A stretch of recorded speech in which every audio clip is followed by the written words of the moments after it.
Welcome to this special edition of Night Shift. I'm Eric Lopez. Joining me in Tallahassee, where he just covered the Tallahassee Regional for UCF Baseball as their season came to an end on Sunday night, is Bryson Turner. Is checking in from the hotel in Tallahassee as the night season came to an end Sunday night, 12-4 in a regional final in year one of the Rich Wallace era.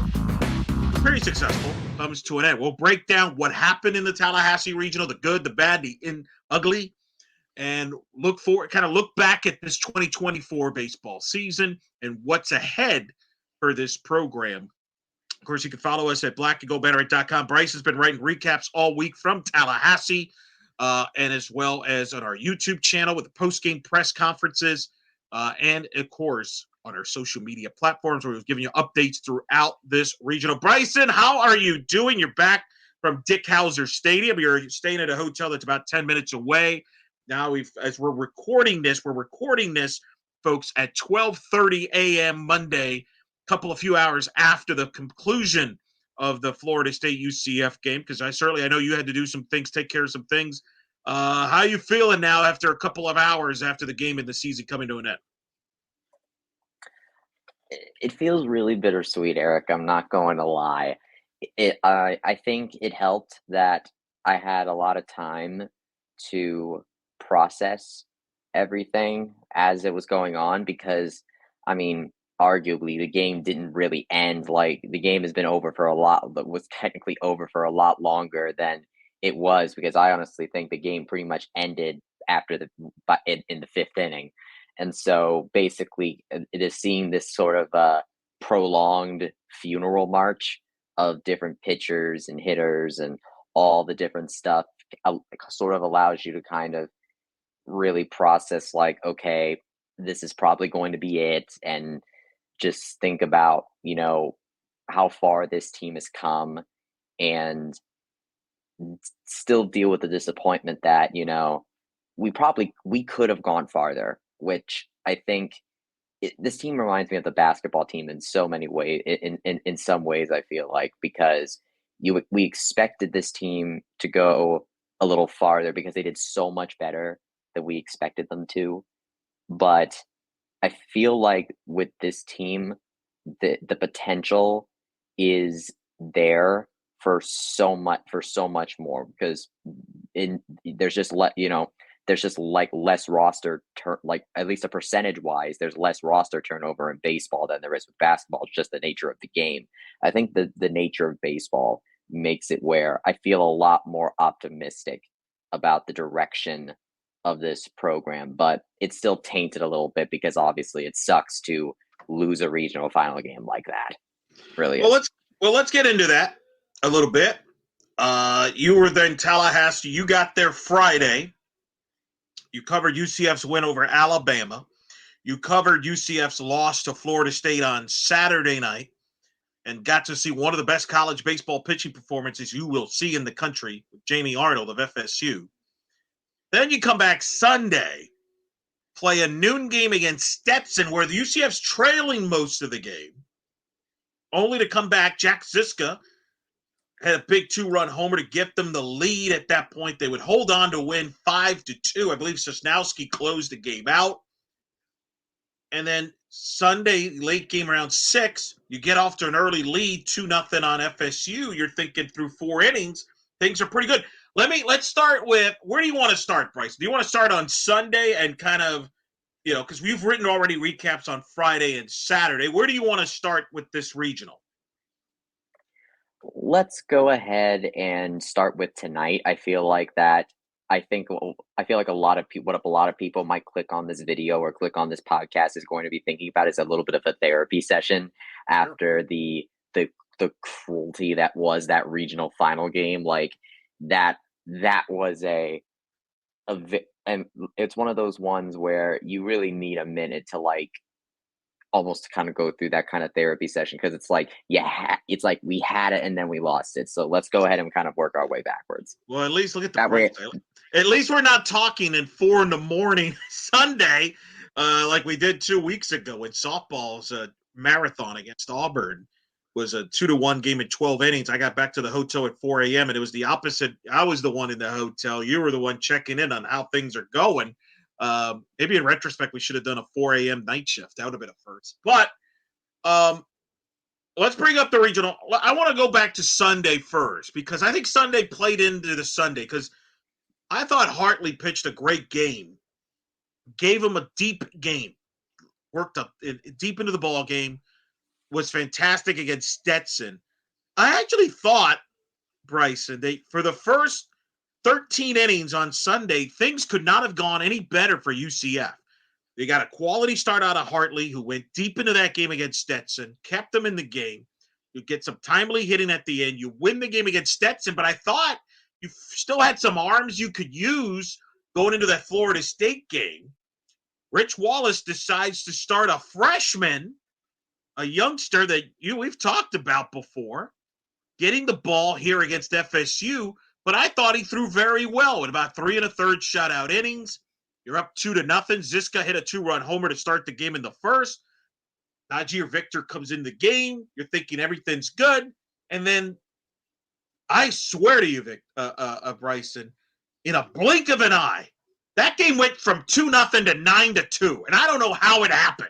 That's why I'm glad you're here, because you had to witness it. But do you not agree that I thought that first 13 innings, things could not have gone any better if you're Rich Wallace as far as the pitching's concerned? Absolutely. I mean, what went wrong for UCF in their first matchup against at Florida State is that Florida State got ahead early. UCF always plays its best games, I feel like, when they get ahead early, because the way that the UCF offense has really worked this year is that they have a very hard time coming back. They can do it, but the problem is that it's like one of those things where you kind of need to ramp it up a little bit before it can get going. And sometimes it might work and sometimes it might not work. It's like getting a lawnmower revved up, you know? So I don't like taking those kinds of chances. I want to do it like get it done early. And if we're going to have a dry spell, I want to at least be in the lead. So during those first 4 innings, I'm like, this is textbook. This is exactly what I wanted to do. And to see a true freshman like Tyler Kazera do that in his first ever start. This was his first ever start. I was blown away, Bryson. I was blown away. Oh, yeah. I mean, sure, he wasn't striking people out or anything like that, but I mean, you know, he only got 1 strikeout and he walked 2 guys, but I mean, 15 batters and he only allowed 1 hit and 2 walks, which for a true freshman in a regional final environment, I am very excited to see what this kid can do going forward now. If this is and by the way, when you say that environment, I think that's an understatement, and we'll get to it because you were blown away by the atmosphere at Dick Hauser Stadium. Like you were blown away. I've never seen you that blown away by the atmosphere like it was for Dick Hauser. But to your credit, the young man handled himself very well. I think did the job they asked him to do, to just go 3 1/3 innings. You bring in Najir Victor, he gets out of the jam in the 4th, right, Bryson? You're up 2-0 still. You're thinking pretty good at that point. Oh yeah, everything seems to be going pretty well at that point. I was like, Najir Victor is, he didn't really pitch a lot in that last game, so it's like relatively fresh arm, because that's, of course, we were really concerned about that. We were really concerned about the pitching depth, and I knew, and honestly, by that point, I was thinking like, okay, if we can hold this, then what the heck are we going to do on Monday? Because even if we had made it to Monday, there's still the concern about the pitching depth. And by the way, I remember that somebody asked about. I remember somebody, I think, asked why coach didn't go with Kate Boxrucker to start the game. And now that I'm thinking about it out loud, I have a feeling that he was saving Boxrucker for potentially to start on Monday, if I had to guess. But anyway. Interesting. Yeah, that was that was interesting. We had some questions people have sent in that they want you to answer. So that's interesting. I didn't think of that with Boxrucker. That might be true, because at some point it's a tricky spot. And this is why when you're you want to stay, I mean, it's the obvious statement, you want to stay in the winner's bracket side, right? Because you have more cards to play with.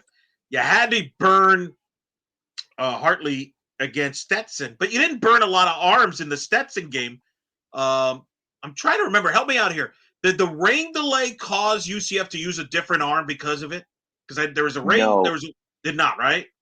they tried to bring Castellano back out, but he wasn't really working after his first batter, and so Yeah.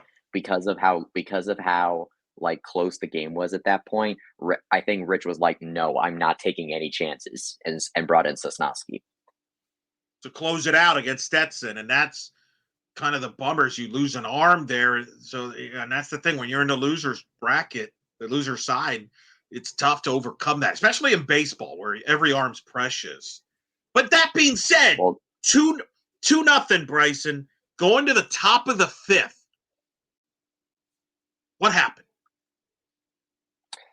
I mean, well, going into the bottom of the fifth. I want to say bottom. It was the bottom. Well, no, of the fifth everything. I would argue top of the fifth because didn't UCF had a couple of on here? I want to say was second and third in the top of the fifth or something to that extent. They had a chance to add on to the lead, didn't deliver, and then that set up the bottom of the fifth where you make an error and then everything full. But do you know what I'm talking about in the top of the fifth? Yeah, you are right. So they the bases ended up getting loaded with 2 outs. Now, granted, the only reason they were loaded is because intentional walk Jack Ziska. So rightfully so, argue, by the way. You had an incredible region. I don't want to get it on too much of a tangent, but like Jack Ziska was on fire this weekend. I mean, amazing. We'll probably end up talking about him a lot more later. But yes, so the bases ended up getting loaded with 2 outs. Andrew Sundin came up, and that was probably the one at bat that he had this weekend that didn't work. And so that UCF had a chance to extend the lead even more, and they didn't. And that kind of, I think, provides a little bit of a foundation for what comes next, because the FSU has the momentum at that point. And now the question is, what are they going to do with it? So in the bottom of the fifth, starts out with Jackson West getting in on an error, which, I mean, some of the errors. Second base, right? Yes, it was. Yes, it was the throwing error from the second baseman. I think if I remember right, it was bounced. It basically bounced off of Lex, and I was like, I don't know if it was too hard. I don't know if like Lex just didn't get it, but you're talking about Lex Podaker? Yes, at first. Who was playing first? Playing first. Yes, he was playing. Yes, but I remember that the ball was thrown to him and it bounced off of him and into foul territory. So Jackson West ended up getting on, advanced to second. Victor did get a strikeout, so we got 1 out, and I was like, okay, that's fine, we can recover from this. And then Cam Smith came up, and he ended up getting a home run again, and he ran around the bases. He did his like point his finger to the sky, and then he gestured over to the UCF dugout with his fist, almost like hey, I'm gonna put a finger up again at you. But then he was like, nah, and so he's cognizant of the controversy that happened. Oh, you think? But 2-run home run ties the game. So now we're tied, and I'm thinking like, okay, not ideal. That's fine. You know, I knew this would probably happen at some point. We just need to get another run. This happened against Stetson. So then the next batter gets walked. I'm like, and then they switch Victor out for Kyle Kramer, and I'm like, okay, cool. Kyle Kramer did a really good job against FSU. One of the most reliable relievers in the history of the program, Kyle Kramer. Oh yes, definitely. And then 3 batters, he gives up a single, a 2 RBI double to Jamie Ferrer, and then intentionally walks Daniel Cantu, and then that's it. That's it. 3 batters, 3 runners on base, and then they switch him out for Chase Santala. And then Santala didn't really do much better either. He did manage to get a fielder's choice, so we got the second out. But then he walked Drew Farreau, and then Jackson West got a 2 RBI double, another 2 RBI double for Jackson West, who started this inning, by the way, with the getting on via an error. That was the second at bat of the inning. And then really, I think the death knell of the game, because I was thinking like, okay, maybe we could come back from this later on. It's not ideal, but maybe we could come back. This is the 5th inning. But then Max Williams comes up and hits a 3-run shot over the right field. As soon as I saw him hitting it towards right field, I'm like, oh no, this is over, isn't it? Lefty hitter, right? Yeah. Is he a lefty hitter? Max Williams is a lefty hitter, so he sent What it did, over that what did we short right talk? field. What did we say, Bryson, when we previewed this regional last week? What did I say about that right field bleacher for left-handed hitters? I was honestly surprised it played less of a factor than I thought it was going to be. I really thought people were going to be hitting it over that all weekend, but Well, it certainly I looked mean, like that in the Alabama game on Friday, but oh yeah, but it didn't really oh, happen as many times as I thought it was. But as soon as I saw it go over there, it hit hard over that way. I'm like, it's going to go over Resnick, and once it went over, I'm like, well, that's it. We're it's looking. It just went from maybe we could do this to like there's maybe like 1 in 100 chances we come back from this. And yeah. yeah, it was a tough pill to swallow. It did obviously allow time to kind of process everything, but at that point I was thinking like, well, this is why they're going to the super regionals. They're able to do stuff like that. They're very good. I want to address a couple things because they UCF made a lot of changes defensively going into this particular game. That you brought it up on social media, and some moves that they made. For example, Mikey Kluska, who's been the normal shortstop, not in the lineup. They moved Khalees was moved to shortstop in the game. You had no Prevesk, who's been at left field. They started AJ Nessler. They had Andrew Brait at third. Andrew Estrella was the second baseman who was involved in the error just in that fifth inning that opened the floodgates. Williamson, normal center field. Tough weekend for the infielders in a lot of ways there at Dick Calzer there. We're going to focus people focus on the pitchers and what they gave up, but the defense, I got a sense, Bryce, it didn't help the pitchers this weekend, did they? No, they didn't. They really didn't. Mikey Kluska, I don't know what it is. I think there was just some mistakes that he's made at that position that I feel like that maybe like not every one of them was like game ending or something like that, but they really don't help. They basically give FSU chances to like they just give them opportunities. And then it happened again with a Khalees at shortstop. And I'm thinking like, oh my gosh, it's not just Kluska, it's just shortstop in general at Were you that point. surprised? But Were you surprised that they made those moves like they did against Florida State? Were you surprised, or were they made the moves? I don't know if Rich Wallace addressed that in the post game or not, but were you surprised that they made those drastic moves, or were you like, oh, I could sense this coming? I actually sense it coming. Mikey Kluska made 2 errors in one game. He made 2 errors in one game at one point. I think it was was it the Stetson one? It might have been the Stetson one, or I think it might have been this. Yeah, Stetson one or something like that. But yes, Mikey Kluska made a couple of errors, and he's not a very good at the bat. He only had he had 1 hit against Alabama, and then 1 hit against Stetson. So his bat really wasn't that his big of a deal. His big thing is that he's a defender. He's a defender. He fields, and so when he's not doing that, you yank him out and you yank him out and try to put somebody in that could maybe do something. And in that case, it's Andrew Estrella moving into that spot. Then you have Matt Prevesk. Prevesk, honestly, he's had the highest batting average over the course of this entire year, but he went pretty cold this week. This week in Tallahassee. I'm not gonna lie. He ended up getting 1 hit against Alabama. He had 1 hit against Stetson, and he didn't. None of them were RBIs. I think he also struck out 4 times. He struck out every single time with Jamie Arnold. I can understand striking out maybe a couple of times against him because Arnold's just a really good pitcher. But if you're striking out every single time in any kind of game, that's a sign that maybe you're going through some kind of funk or something. Right, you're like not that. seeing the ball well. I also think, don't you think part of the rationale for the infield changes? I think Rich Wallace in the back of his mind's like, we got to score some runs if we have you know what I mean? Like we're not at full strength pitching wise. If we're going to pull this off, we're going to have to score some runs. Why not try to sneak in some extra bats there, like Australia, right? Has a Well, more that's why. pop.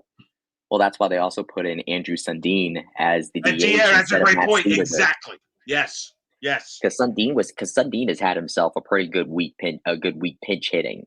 So to swap in Sundin and bring some fresh legs into the lineup especially after playing that earlier game, I think was a solid move from a strategic perspective. It's just more of that the execution just didn't really pay off, whether it was defending or pitching. It ended up not working out from pretty much like the fifth inning on.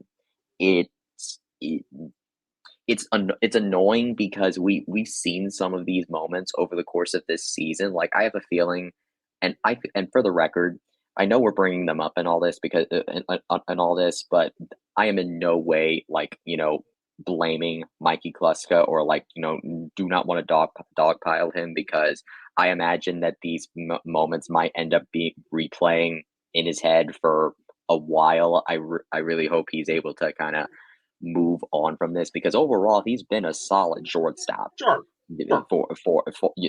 so I really hope that he'll be able to move on from this. And this isn't to blame him. Sometimes people just mess up, and that's just Well, and sometimes you got to make a move to change things up, and that just kind of tends to happen. Right. And he's not the only one. Like, for example, I mean, there was this one play that went from third, that it was like a ground ball to third. They tried to make the out at second, but it was an errant throw.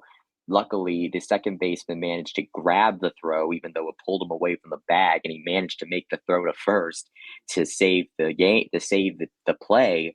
But I'm just thinking oh my gosh, it's this kind of sloppy defensive play that's just going to give your opponent chances to do things. And it's not technically going to kill you on its own, but it certainly will kind of leave the door open for Florida State to sneak in for the killing blow. Well, and a talented team like Florida State, you can't give them extra outs, to your point. It's going to burn you, and it burned them. I want to ask you about Sundin a little bit. He got injured, because there's some people that may not have realized this. There's a lot of people probably tuning into this that just kind of jumped in on the baseball bandwagon because, they're making the postseason. I think you and I would agree, come March, Andrew Sundin was the best hitter on this team. Andrew Sundin arguably was the best player on this team. He got hurt. Kind of explain to the audience what happened to Sundin, because he's been hurt. He's been out of the lineup. He delivered with a huge pinch hit against Alabama on Friday night. And I think I even asked you, hey, where has he been? Type of deal. And you're like, hey, look, he's been not 100%. Plus, Dave, Nerai's been fantastic behind the plate and all that. Kind of describe the story around Andrew Sundin, because I think we've kind of forgotten that was a huge blow to this team. They were able to overcome the fact that he got hurt and wasn't healthy and was out of the lineup. Yeah, it really was. I mean, it's kind of amazing to think that how long it's been since we've seen Andrew Sundin behind the plate. Like, it's been a long time. But basically, after his injury, he came back. He was able to at least swing. He was healthy enough to be able to swing the bat. So they tried him out at designated hitter, and they pretty much did that for the rest of the regular season. But then during the Texas series was when it stopped. From the Texas series until that Florida State game, he's been making pinch hitting appearances every time. And I think part of it has to do with he was in a little, I want to say he was in a little bit of a slump over the past few games before that. He hadn't had a multi-hit game since Texas Tech, March 28th, and interspersed with a couple of hitless games. But then you see Matt Cedarberg, who had a very strong end to his season at DH. So there goes the DH spot. And then, okay, well, maybe you try him out at catcher again. But either A, he's not really healthy enough to get back behind the plate yet, or B, Danny Nerai was doing a very good job behind the plate. So why risk Andrew Sundin, or why put Sundin back at all when Danny Nerai has such a hot hand? And especially in the case in Tallahassee, after the Big 12 tournament that Danny Nerai had, once the Big 12 tournament happened, Danny Nerai was going to be the catcher every single inning the rest of the year unless he got hurt, because he had the hot hand. And Sundin just needs to rest up because he's the one that's going to have to kind of take back over. It's kind of funny, to be honest, because he was kind of waiting in the wings back when he was a freshman, and now here he is in a way to take over the full-time catcher role. And now here he is again, almost kind of having to return to that role a little bit with Danny Nerai in the picture. But I think this time will do him good, and I think that this experience in Tallahassee showcases to us, like, hey, when Andrew Sundin is on, he is like the best. He's one of the best players on our team. There's a reason why people love him. Like, there's a well, and he clearly wasn't he was not 100% healthy. Which, like I said, you're not healthy. Like, I remember when he got that hit against Alabama, they immediately pinch ran for him. Yeah, It reminded me a little bit, Bryson, in softball of Kennedy Searcy, who got hurt in late February and never got back to 100% healthy. She popped in the lineup here and there, but she was mainly a pinch hitter. Kind of reminds me of a lot of that. So it kind of felt for Sundin in that one, but he came up with a huge hit against Alabama as a pinch hitter, but clearly was not 100% healthy. Yeah, he almost had a really good hit tonight against FSU, actually. But he had the shortstop going the opposite way of first base, but unfortunately, maybe I don't know if it's just his natural speed or if the way his injury is, it kind of limits his speed. But I mean, when the FSU shortstop was able to make a pretty good, like, against momentum throw to get Sundin out at first base. But I saw Sundin running and I'm like, oh man, that's not going to be fast enough to beat the throw. And I feel like that a faster runner would have beaten out that throw. And that's the kind of things you really hope that you're able to do. But I mean, Coach Wallace talks about how you need to have your best at bats in your big moments, and unfortunately, with Sundin's best at bat isn't that kind of ground ball against going away from first base. His is more of like those bloop singles or a homer or those deep balls into the outfield. You were obviously at the press conference. You covered Rich Wallace's press conferences, the post game. What did Rich Wallace have to say after the game? I mean, Rich said that he thinks this team could have won. I mean, it's interesting because he knows that it's possible to do it. They want to win one of these things. He's very big on that. And he actually vowed, like, in that post game, that they are going to win a regional one day. But he said once that day comes, he's going to think back to this group, because this group right here, I think, to him, like, he truly believes this group could have done it. And I think they could have done it too.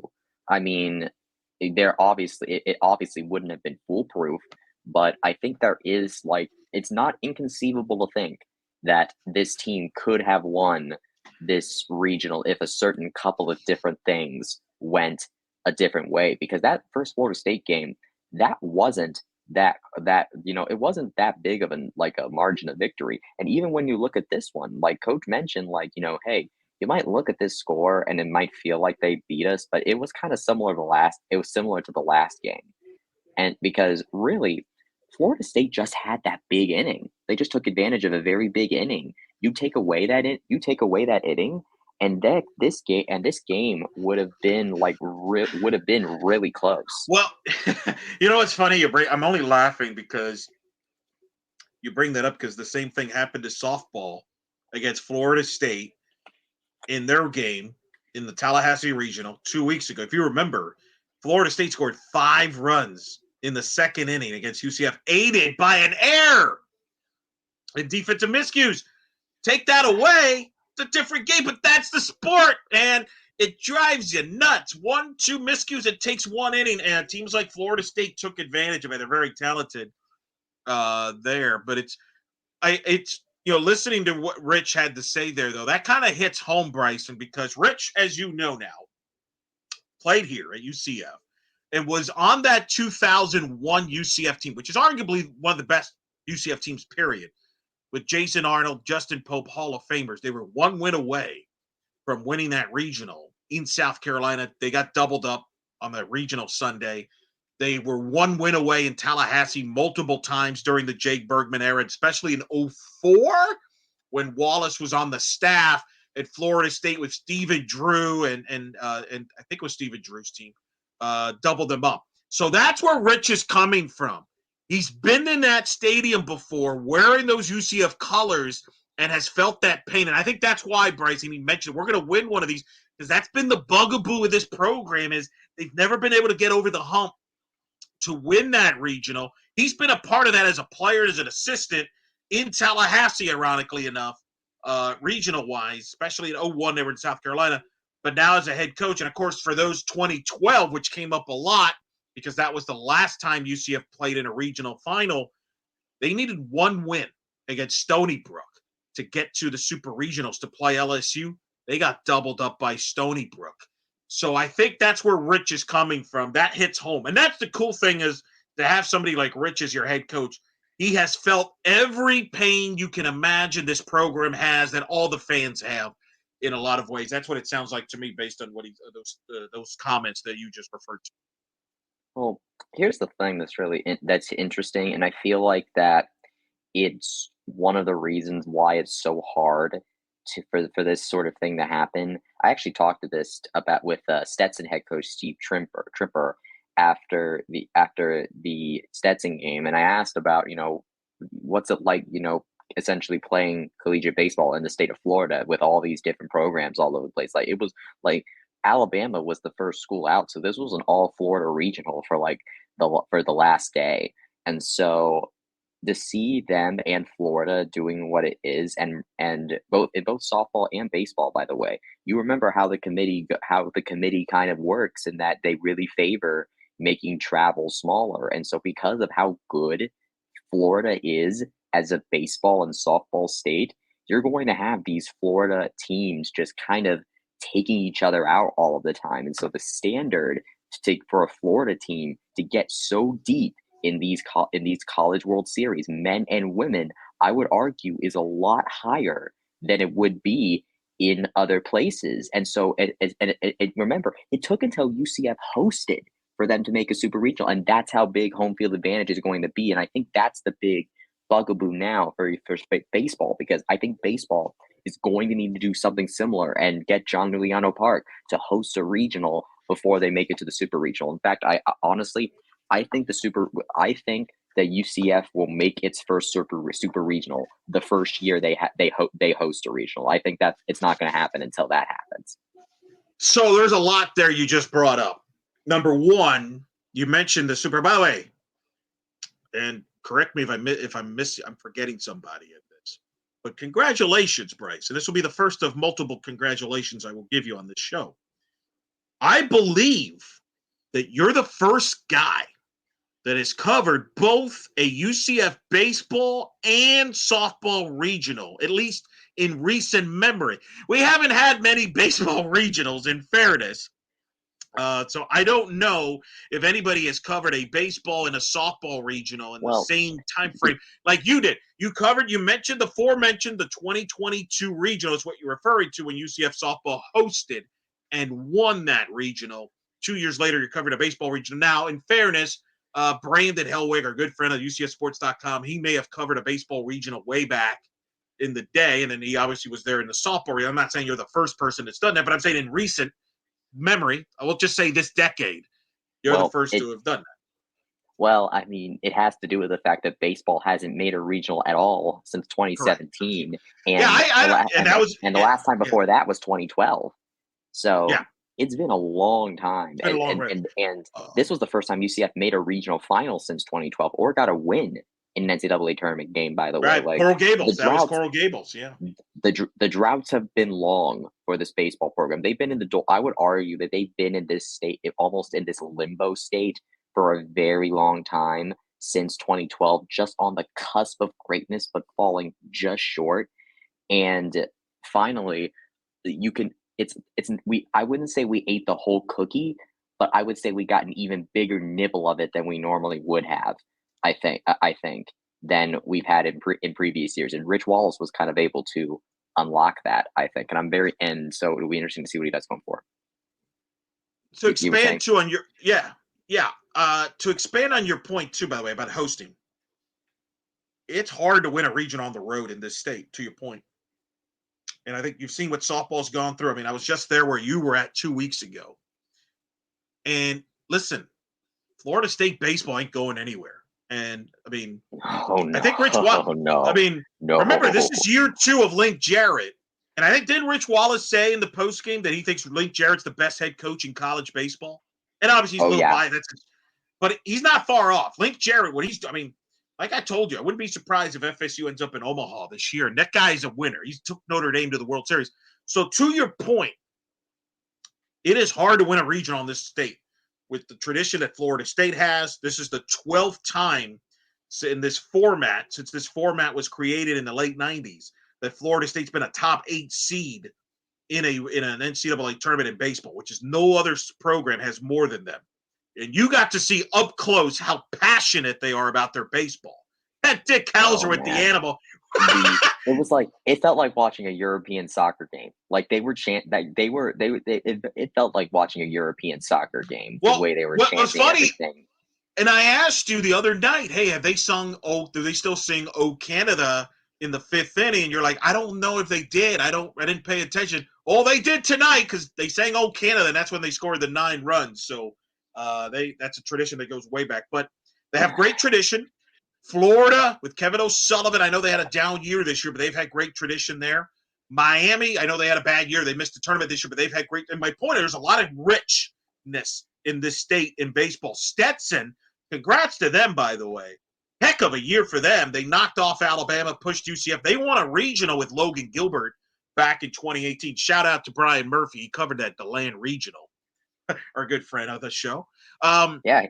Coach, that's Steve Trimper mentioned hosting that regional, actually. He was the head coach taking over for the legendary Pete Dunn when they won that with Logan Gilbert. That was a stacked Stetson team. They lost in the Supers to North Carolina. So you're right. It's a challenge for UCF to win a region on the road. But here's the good news about their chances to host. They're in the Big 12 now. And I want to turn this positive because I feel like this first half hour has been negative. This has been a bleeping great year. It's been a bleeping great year. Well, this year feels like the first time. It's almost like, in a way, ever since 2012, it feels like this program has been floundering. It's been drowning. You know, only getting I want to say only brief respites of, like, you know, you're just poking your head above water, get a little bit of breath, and that's like the 2017s and the 2020s and that type of stuff. But this year, I would say, is the first year where I feel like we've actually had a good, solid, deep breath. Like, truly, like, really got some oxygen in those lungs. Let's hope. In a long time. Let's hope, because, I mean, I will point out, because I'm sure if Brian Murphy will be listening to this and he's going to yell because he's like, hey, I was in your shoes, Bryson, in 2017 when I covered Greg Lovelady's first year when UCF beat South Florida on the last day of the regular season to win the American Conference regular season title. And then they ended up going to the Tallahassee Regional, win 0-2. You thought great things are ahead, and there's no guarantees in life in baseball. But here's what I would say to this hypothetical Brian Murphy objection.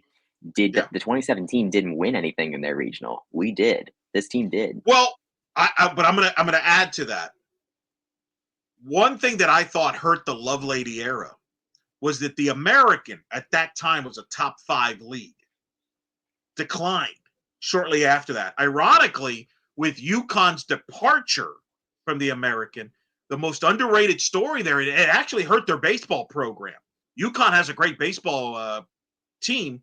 It hurt the league's strength in the American. So the American dipped from being a top 5 league to more like 8 to 12, which I think hurt Lovelady. They missed the NCAA tournament a couple times, et cetera. Now all of a sudden the American, which was a 3 to 4 bid league, becomes a 1 to 2 bid league.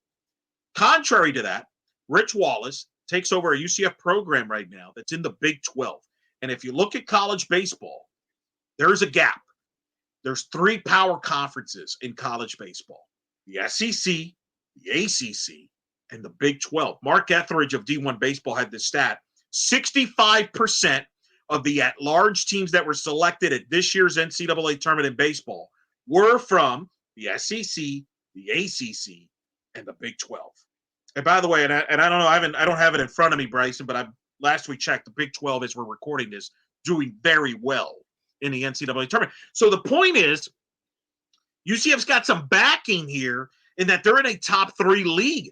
And just like they got in this year to the tournament, they're going to get the benefit of the doubt because of the conference they play in. So they're going to get more at-bats, pun intended, at not only making the tournament, but possibly hosting because they're coming from the Big 12. In other words, if they have a success in the Big 12, and let's say they're in the top half of the league, top 3, top 4, they're going to have a chance to host, to your point, because the state of Florida has a history of having 3 teams host, whether it be Miami, Florida State. They've all hosted in a year. UCF can do that now, being in the Big 12, because they're in a strong league, to your point. So I back you on that. That's the optimism from a UCF baseball standpoint is, A, you're in a strong league baseball-wise that you can compete in, which you proved, and positive things are ahead there. And we think you got the right guy in Rich Wallace, who bleeds this. His blood is literally black and gold with what he's done at UCF. Oh, yes. It's funny because I remember how we've talked behind the scenes about how people have wanted Rich Wallace here for a long time. And I'm telling you what, to be a fly on the wall in the conversations between those alumni and those those people right now, because they have because this season was probably like the biggest feeling of vindication that they have felt in a long time. To see what Rich Wallace was able to do. They've been saying it for years, but I feel like that this year was maybe the right time to do it because he spent so long learning under Link Jarrett. I mean, Coach Jarrett talked about how when Rich Wallace came to Notre Dame and how much of a challenge it is to recruit there because of the academic standards that it has and all of that, and learning how to do that and succeeding at doing that helps him a lot to come into this program, because that he is so invested in. He now knows how to recruit at the highest level, and now that he can be in this such a talent pool that is the state of Florida, I mean, he took a long time in the oven. And by the oven I mean being an assistant coach. He was an assistant coach for a very long time, but all that time in the oven, I feel like, has turned him into an assistant coach that is fresh, and I would say just right. And now we can kind of see him, I would say, in his coaching prime in some ways, now that he's actually the top job, and he's able to make decisions about who he hires. And the decisions he's made about who to hire so far have done a very good job. Let's not forget Drew Thomas. I mean, I think the decision by Rich to hire Drew Thomas may have actually been the difference between prior year teams making it to the NCAA tournament, because the pitching this year has been the best the most consistently good and healthy that I have seen it in a long time. Case in point, let me give you this stat. This year's team ERA, I don't know what the final numbers are after the regionals, but going in, they were about a 4.4 ERA.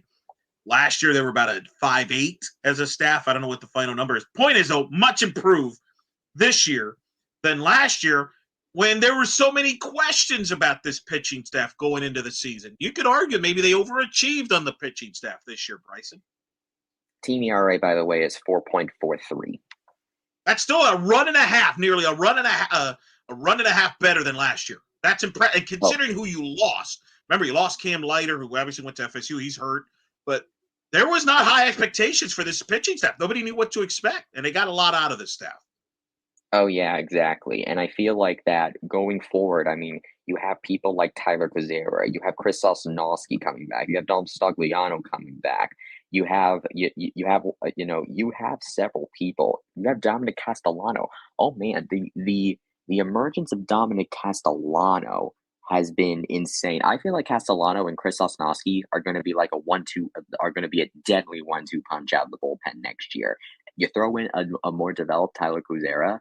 I mean, I think honestly the biggest struggle going forward with this team is just going to be you need that depth, because Florida State because how do you win a regional? You need pitching depth. And Florida State had that this year. And like what you look at today, they had the pitching depth to go to pitchers like Connor Holtz, John Abraham, and Joe Charles. And because they hadn't been pitching all weekend, they came in with fresh arms and they just put UCF away at the end. Well, and again, this is Link Jarrett's year 2, which is pretty remarkable. Rich was just in his first year. I think what UCF's got to get is they got to get that horse in the mound, like Jamie Arnold. Can they find their Jamie Arnold? Because that kid's a stud. That helps to build a staff around that kid. Number one, and then number 2, get some bats that make a huge, like Cam Smith. I know is a polarizing player. I guess UCF fans not a fan. We haven't even touched on that. What happened with all, like, I guess people thought he was giving the finger, but he wasn't, but he was kind of taunting the UCF dugout or fans. Yeah. And you were there. Can you explain? Because I know you've gotten multiple sides to that story being there. Yeah, we Link Jarrett kind of addressed it in his post-game presser for that game. And it's just a celebration that he does. And I guess he got a little bit carried away with it. And people thought that he was doing the middle finger. A lot of people thought he was, but apparently it was the point. It was the index finger. It was this one that I'm holding up right now. If you're watching this on video, and so he acknowledged. And so when he hit that second home run, I mean, we kind of mentioned this before, but he acknowledged the fact that he did that, where he kind of first he pointed his finger at the sky, like a lot higher, and then he kind of held his kind of fist towards the UCF dugout like he was going to put a finger up, but then he was like, nah. And then he did it. So, look. He was aware of it because he did get a warning. He did get a warning on the Saturday. Yeah, he did. But what's interesting is tonight's presser, Brendan Oxford actually kind of talked about this a little bit, where who's a relief pitcher for FSU, this team has fun with each other. And I feel like that is a very big part about how both these teams work, is that they gel together really well. But it's clear with FSU that this team has fun with each other. They goof around, and sometimes that involves getting really passionate. I mean, shoot, I still remember people talking about Jose Fernandez and how he never seemed to lose that love for the game that you have in Little League as a child. That's kind of like that childlike passion and enthusiasm for the game that you do celebrations like that. Your emotions kind of take you a little bit. Obviously, you kind of need to rein them in a little bit. Don't get too crazy, but and still enjoy it. And it was clear that this Florida State game enjoys playing the game. They love playing this game.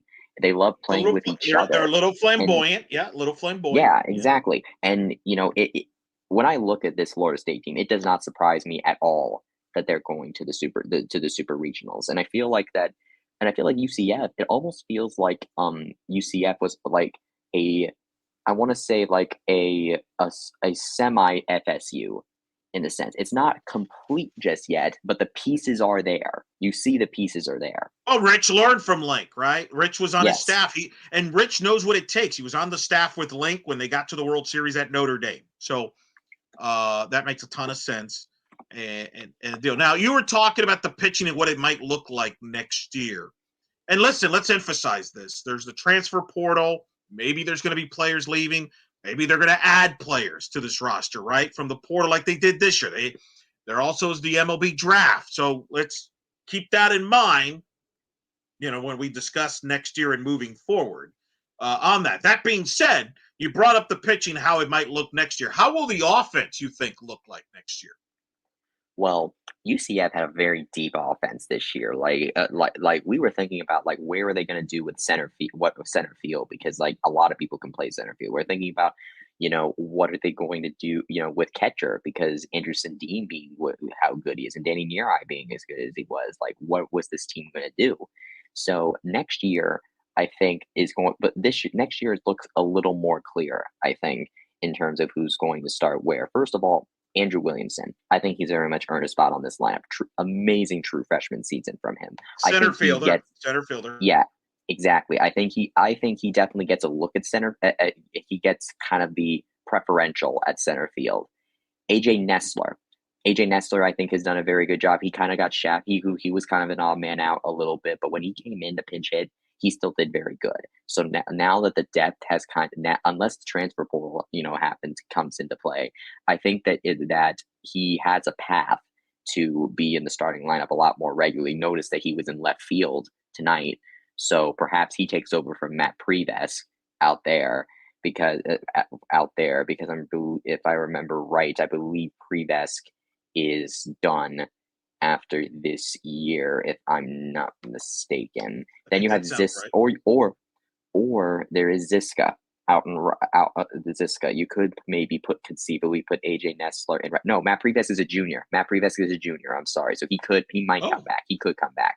So Preves in left. You could conceivably maybe put AJ Nestler in right, or you could put him at DH because I believe Matt Cederberg is a redshirt senior, so I believe he's done. So you could probably put AJ Nestler as a DH opportunity right there. Then you have first base Lex Bodeker. I think he should be back next year. Andrew Sundin should be back catching next year, I think, because Danny Neary is going to be gone. So now Sundin has a path to kind of get healthy again, and put on the catcher's mitt again. And I'm very excited for when that day comes. I think we really missed him back there, even though Danny Neary was really great. I mean, Sundin just provides just that extra dose of personality on this team. It felt like there was something missing without him there a little bit. Then you have the infield. Braden Calise, I think, is going to be playing a role somewhere. He definitely earned his place in the lineup once conference play started. Where that is, unsure. Maybe shortstop. Andrew Estrella is, of course, and you have Andrew Estrella. He definitely earned his place. He's a junior, so he could definitely come back. You then come back. Andrew Brait, I believe, is gone. I believe he is a senior. Yeah, he's a redshirt senior, so we'll have to replace somebody, either second or that. So Andrew Estrella, I think, will be somebody we're going to see a lot more of next year. Braden Calise is we're going to definitely see more of him from the get-go next year. And then let's see. I think he had who was it? It was, yes, Calise actually played shortstop tonight, actually. So who knows? We might have seen a preview of that next year. And next year you had Andrew Brait at third base. Calise could play to there too, for all we know. So there's he's more of a utility guy. He's more of a utility guy. We don't know. Remember, Rich will bring in a freshman class. And again, there's some of these guys, but keep in mind, some of these guys could be draft eligible, and they may decide if they get drafted or whatever, they might take some money. So there's a lot of things that in a couple months. I think what's most likely is we very well could see a lineup very similar to this year, next year, with only maybe one new player in the infield. Like the outfield could be all familiar faces with Preves, Nestler, and Williamson, and then you have Sundin at catcher, and then you have the infield where you have Lex at first, and then some combination of Estrella, Calise, and then somebody else.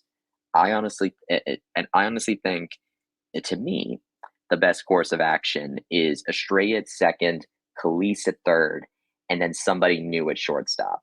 Because I feel like now that this season is over, the biggest loss that UCF had from 2023 was Drew Farrow. I feel like that if Drew Farrow had stayed, then this team would be in a completely different spot, because we missed his defense there. I think we really missed his defensive capabilities in the keystone positions. And so, what's interesting is Florida State's moved him to second, right? Yes, he did. I think he's just good at the keystone positions. He could play either one.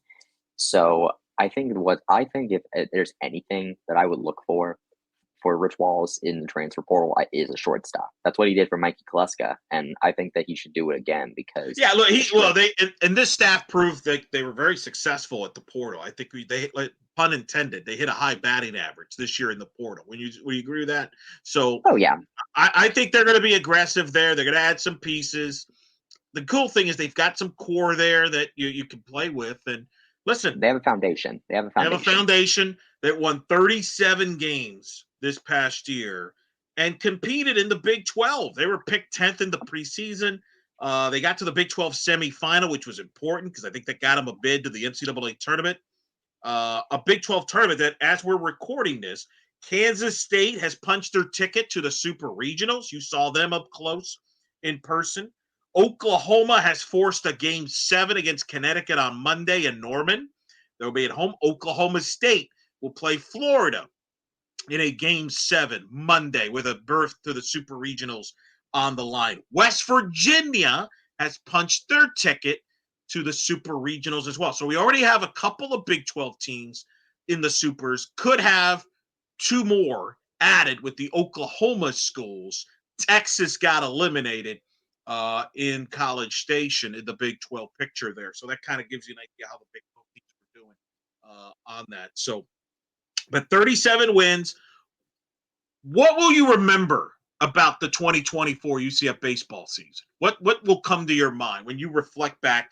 I don't know if we're going to give a spoiler, but we have some content coming up on Black and Gold Banneret describing each team's season. I don't know if we're allowed to give away but there's a kind of a theme that we're going to do with it. But nonetheless, what will you think back on this UCF baseball season?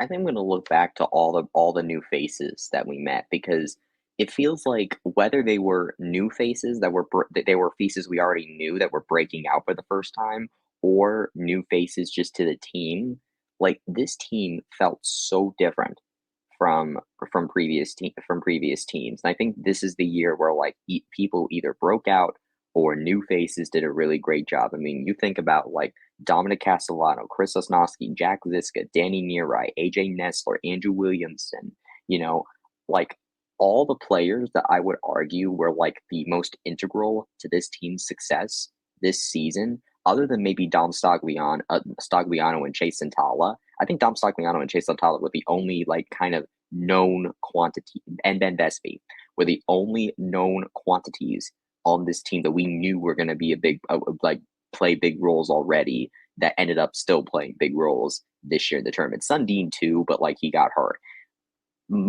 Pretty much most of the other ones, Preves, Nessler, like all those were all new or new faces in the transfer portal or recruiting class, or like Castellano and Sosnowski, they broke out and they developed into, I would argue, their best selves this year. And now I think you create a lot of optimism when you do that, because now, even though you have such a big, senior class leaving like Ziska and Nearai and all that, you still have a large crop of people that are capable, and it feels like, okay, this program is in safe hands. We have some pretty good consistency going into next year. I have faith in the people that can take over these positions. Like I said, I mean, barring the transfer portal or a really good freshman coming in, you could conceivably have maybe one new / different player in the field this year. You could take all the returners to next year's team and field, I would say, 8 out of 9 places you could fill with really good position players already in 2025, and that's pretty good, and not something I feel like we've had before. Well, and they could add to the portal and the freshman class, and all of a sudden you have depth, because some of these guys that have experience may have to fight for those starting jobs, which I think is something. If I had a guess, that's what I think Rich will do on there. Can we get a quick salute to Jack Ziska, by the way? 9 for 15 in the Tallahassee Regional, 2 homers, 8 RBIs. That's one of the best performances that any UCF baseball player has had in a regional. You, Mr. Bryson Turner, which I'll let you brag about this. You had a vote on the All Tallahassee Regional as a media person covering the Tallahassee Regional, the only UCF media person there, with all due respect to the West TV station there that was there. Bryson was there from day one, opening day of baseball. You had a vote. That you enjoyed that, didn't you? Yes, it was pretty cool. Like you always hear about the media member votes for certain things like Hall of Fames and all that type of stuff. And so to actually get a chance to kind of impact the names that you hear about the all like the all whatever team at the end was kind of nuts. Like it's a milestone, I think, in a way, like the first time getting a chance to do that, and so you get to look through all of the players and kind of see, who are the best ones, who are who's worthy of getting this recognition. And so imagine how painful it was for me when I was looking through everything, and Jack Ziska arguably was like, I think Chris Sosnowski deserved it too, in my opinion. But in the end, Jack Ziska ended up being the only one from UCF that ended up getting an all regional honor. Keep in mind, you're surrounded by a lot of FSU media, so you're up against it at that point. Very true, but I mean, you look at Stetson. Stetson got two people on there. So like, if you do good enough, you will get recognized. Justin LeBron from Alabama even got an all regional. He was amazing. He was just that. So even though he lost both games, he was just that good. And so if you're just that good, the media is going to recognize it. And that's how like Stetson and Alabama and all that stuff were. The problem is that Florida State just had a lot of really good players going at once. In my opinion, most everybody on there. It was really hard to choose a first baseman because all the first basemen kind of had off weekends this time. The pitchers was really hard to do. Jamie Arnold, by the way, I think he was going to get MVP. He was going to get that was fine. It's the second pitcher that's the hard part. Carson Dorsey, who did a really good job pitching Friday, was certainly a major key player because the way he pitched was amazing and basically allowed for everything for Florida State to happen by saving those ons. Yes. But the thing is that for me, part of it is being a UCF person. The other part of it is that there's no relief pitcher. And so they give you the option to choose between a starter and a reliever or do one of each. And so I decided, like, you know what?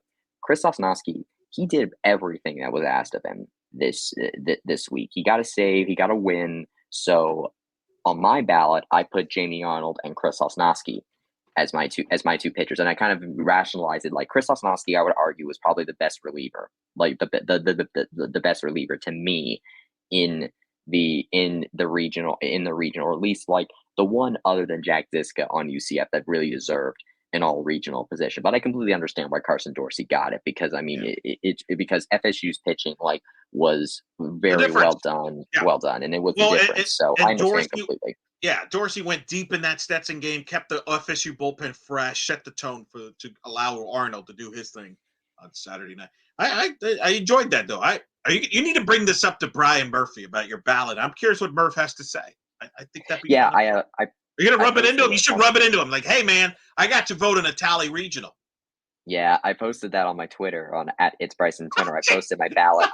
Ballot there. So if anyone wants to scrutinize my choices or anything like that, then go ahead and do it. I ended up getting some of it wrong. One thing, like for example, for a designated hitter, we were allowed to pick somebody that wasn't labeled as a DH if we felt like they deserved it. I think most of the media ended up going with FSU's DH Marco Dingas, but when I look at the shortstops, Justin LeBron was just so good. But I would argue most of the shortstops in this in this were really good, or the third baseman were really good too. And so I ended up choosing Isaiah Barquette of Stetson as the DH as the DH, but in the end, they end up choosing it. They ended up just going with a DH in general. How stressed out were you making these selections here? I guess that was the one positive of the blowout, is you had time to focus on this. Yeah. I did. I knew a couple of them that I wanted at that point. It's actually funny. I actually had Braden Calise as as one of my selections for a little bit, but then Cam Smith got that homer, and I'm like, oh man, yeah, it's got to be Cam Smith. Yeah, so that part did pay me quite a lot, but it was really cool to get the chance to kind of really break down these teams' performances and see like who had the best weekends and be able to kind of help in a way honor them for that. And so I'm quite glad at least that everyone seemed to recognize Jack Ziska, But at the same time, I'm glad that, my own boys kind of got into the picture where, I could put down something for, Sosnowski or, Barquette. But yet when I see that I'm wrong, I'm like, I completely understand why I was wrong. The only one I would argue that I didn't really get was the second baseman, which is Johan Deserl. The second baseman, honestly, were definitely a little bit on the underwhelming side. But Drew Farreau was really good with FSU. That's who I picked. But it was a really cool experience to do that. But congratulations to Jack Ziska for getting all regional. Like, he had a really good postseason. Like, when you combine his Big 12 tournament and his NCAA regional, he basically closed off his college career with a bang. I would not be surprised if we heard his name called in the MLB draft. I agree. He was my favorite baseball player on this team. I thought he brought the tone. Remember, he played at Notre Dame, part of that World Series team, has the intangibles, set the tone, not flashy, got very good team captain. He was a leader. Exactly. I think he's a hard player to replace. I know you're saying they got all these guys back, but he's going to be an interesting guy to replace. But he was fantastic for this team for a lot of reasons too. And obviously Rich knew that because he knew him from Notre Dame. I think that certainly plays its factor there. So good for him on that. I want to say too, he's an old school player, Jack Ziska. And I think that's what Rich Wallace brought to UCF baseball is old school baseball. Is that 3 words, Bryce? I don't know if that's the 3 words. I mean, you could say the old school is hyphenated, maybe. They it's 2 or 3 words. Modify. But that's how I'm going to describe this UCF baseball, because Rich Wallace brought back the old school baseball that Jay Bergman had here at UCF baseball, Bryson. I mean, the jersey combinations, for example, there was very old look. Heck, Jay Bergman himself came back to the ballpark for the first time. Yeah. I mean, it's right. Got to regional old school. I just feel like a lot of the past. You go back to your past to kind of help you in the future. That's kind of how I describe UCF baseball this year. It sort of feels like when you were estranged for a family member for a long time, but then later in life, you kind of, come back together and kind of work out your kind of, I guess, you both worked on yourselves. And you come together and kind of work things out. And because you did that, you're better for it. And it feels like, in a way, like coming back to this kind of Jay Bergman type, because initially, you try to get away from him after everything that happened at the end of his era. But when you bring in one of his disciples, in a way, a lot of time has passed since then. And I think now it's one of those things where we're able to, to re-embrace the things that made that era great, even though we know it was not perfect. We can, I feel like now we can embrace the parts of it that it feels right. It feels good to, or maybe give ourselves permission to recognize what made that era great and be able to embrace those things again, the stuff that made it great. Not to say it was all great, but the stuff that made it great. Well, and I hope this is the beginning, and I hope it kind of carries over. You and I've talked about this over the last few years ad nauseum. You and I have talked about it. I feel like UCF in a lot of ways is an outdoor school, and I believe that baseball and softball could be massive success at UCF. We've seen that with softball. Baseball. This is the first time, by the way. This is only the second time ever baseball and softball made the NCAA tournament in the same year. The only other time they made the tournament in the same year was 2012, ironically enough. So, that was funny. I will say though, the baseball in UCF is a lot different than baseball at Florida State. The environment. That said, it's not that both of them aren't great though, because FSU, it feels like European soccer. It feels like SEC football. Like, it's very much passion like that. Yeah. It's very much like aggressive enthusiasm. Like, that type of thing. Like, I will run through a wall, that type of stuff, or break my head on a wooden board.